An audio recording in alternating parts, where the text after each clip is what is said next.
Hi, how you doing? Rich Lafferty from Rich Lafferty Racing. Welcome to my channel. Just a short intro on Easter Sunday here. Happy Easter. Setting you up for a video that's coming at you right now.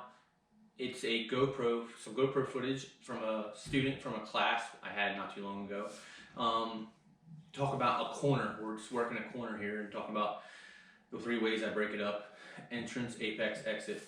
So I think it's going to give you some good feedback, a lot of tips, as well as show you how I teach to help, make you probably have some interest in coming to one of my schools. Check it out on my website, www.richlaffertyracing.com. So please check out the video and give me some comments on what you think. Thank you. Happy Easter. So coming in here, I let off, and under braking is front and rear together. Now understand that the proper thing in this position for you, you've got to work on it, is front brake is anywhere from 65 to 75% of your braking. So that means more than half. Okay?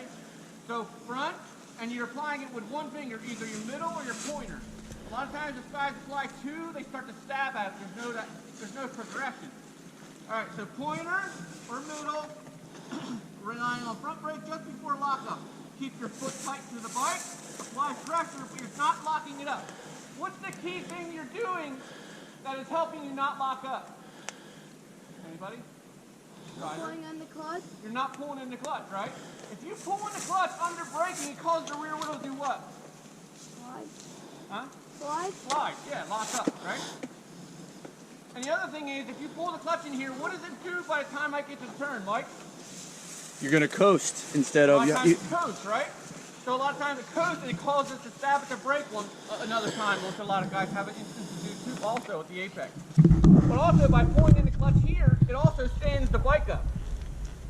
Understand, under braking, probably here. So my stance is standing, front and rear together, brake together. And at this point, I'm starting to lean the bike over, but I'm still standing, yes? And that's key because if you have the clutch in, you can't do that. A lot of times it forces it straight up, so it makes your turn real hacky. So, at this point, you're starting to lean the bike over. Right here at the apex is the point where I'm going to the seat. I'm backing up because this bike length right here is very crucial in any turn. Standing in the braking, I'm starting to lean, and as I go to the seat, because I go to the seat and the bike's already leaned over, it just shoots in that direction. Everybody follow me? That's key right there. The other thing is this a turn you put your leg out for? Yeah, because it's like a moto style turn, there's no tree on the inside, you can lay the bike right over, right? So, when I go to the seat, I do what is called a one-legged squat. This is a moto thing. So, braking, again. Braking, just getting off the brake, the bike's leaning. Now at this point I'm going to the seat, so I'm squatting on one leg. This outside leg is what I'm squatting on. This leg is coming out for the turn as I squat. So understand, if you're a guy who has an issue, a lot of people do, that go for the brake pedal one last time, you don't want to do that. As you're done, back here you're done with the braking. Or where you're applying braking, and here you're done with it. So your leg's coming out, you're going to the seat. Now where am I sitting when I go to the seat? On the tank. Forward as possible. Why? Because that's where I want the front wheel to get traction. Why? Because I'm turning. And I don't want to push. If I sit on the rear of the bike, the front end will end up high on the berm, yes?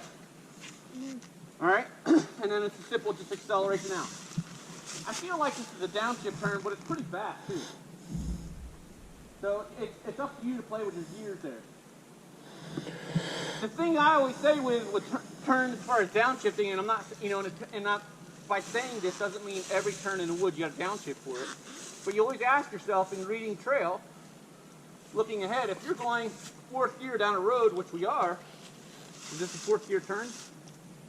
You know what I'm saying? Would you be able to carry more if you downshifted? Because when you downshift, what's happening? You're actually slowing the bike down and you don't have to brake as hard. Yes? So that's something for you to play with. So you might be going 4th to 3rd or whatever. Alright, has anybody thought about that? No? Yeah. Yeah, and that's the thing, like we said earlier. 3rd in the corner. Okay. Like, we weren't going full speed either. No. No. Now, a lot of things today, like just learning, if you've never been to a school before, a lot of times you don't even know what you do. It's like, you're like, I don't know, dude, I'm trying. You know what I mean? But you just do it. Like, I don't know what I do half the time. Yeah, and it's because we're not conscious of it. We just do it. It's funny, but a lot of guys are the same way. I don't know if I was in third or fourth. Yeah, I don't know what gear I'm in, dude. Yeah. And it's funny because when I demonstrate, I'm always like counting in my head. I'm like, okay, because I know what it feels like. Yeah. You know what I mean? But I don't know what gear I'm in. I have to count like, Yeah. oh, I'm in that gear. Okay. Yep. You know what I mean? So This is a lot different to ride than my 250 too. So I can kind of carry one gear a lot Yeah. more than I could on the 250. right, bigger bike. It seems like you're more prone to carry that one gear. Cool.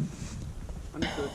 I'm not big about clutch coming in, but I am a little bit about clutch speed coming out. So it's another step. I mean, there's a lot going on here in turns.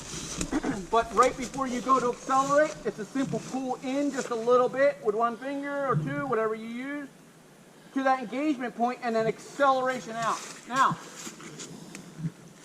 I push that because the more slick the conditions are, it's easier to control that speed.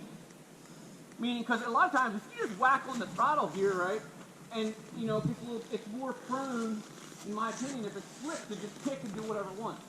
If you're using a little bit of clutch with it, it helps regulate that speed and control and get traction. Everybody follow me here? Mm-hmm. And it's hard, in my opinion, to get in the habit of that smooth look.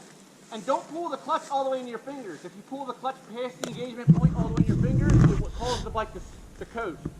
And you're losing like probably a third of a second right here by doing that. All right, so you're only pulling to the engagement point and then just smooth power coming out. It's funny because more supercross stuff I watch, in my opinion, a lot of those kids now on 4-strokes, they think because they're on a 4-stroke and it makes so much torque, they don't have a finger on the clutch at all. You watch a lot of them, no finger on the clutch. But when they catch something, it's like, holy shit. Because there's no, in my opinion, you should always have a finger on the clutch to keep yourself in control. If you get a little sideways, okay, clutch. And now I can regain my composure. Yeah. Taking that time to have to go for it, a lot of times it's already happened. Yeah. All right, now first scenario, we're dealing with some GC guys here. Now, if this was Pennsylvania, would this be all clay and roots and top holes? It'd be shit, right?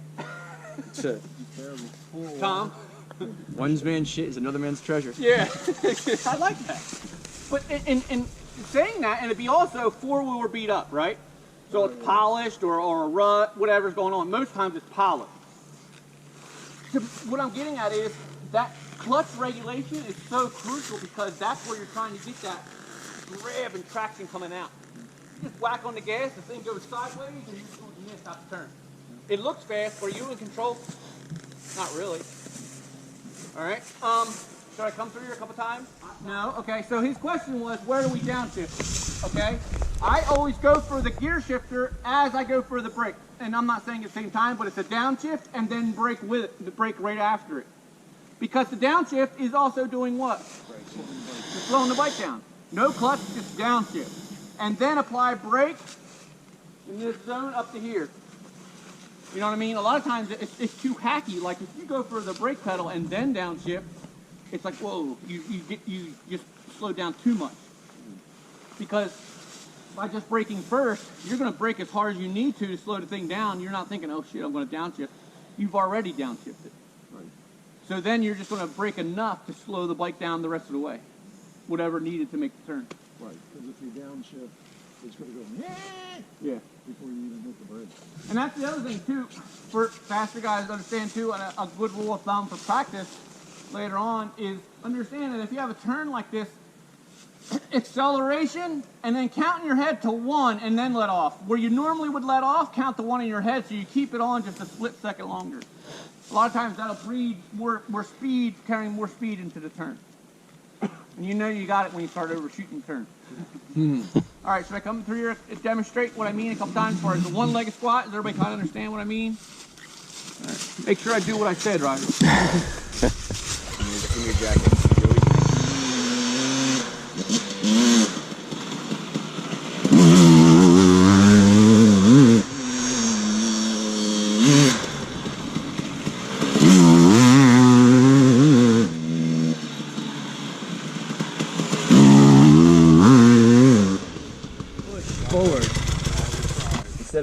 keeping it there.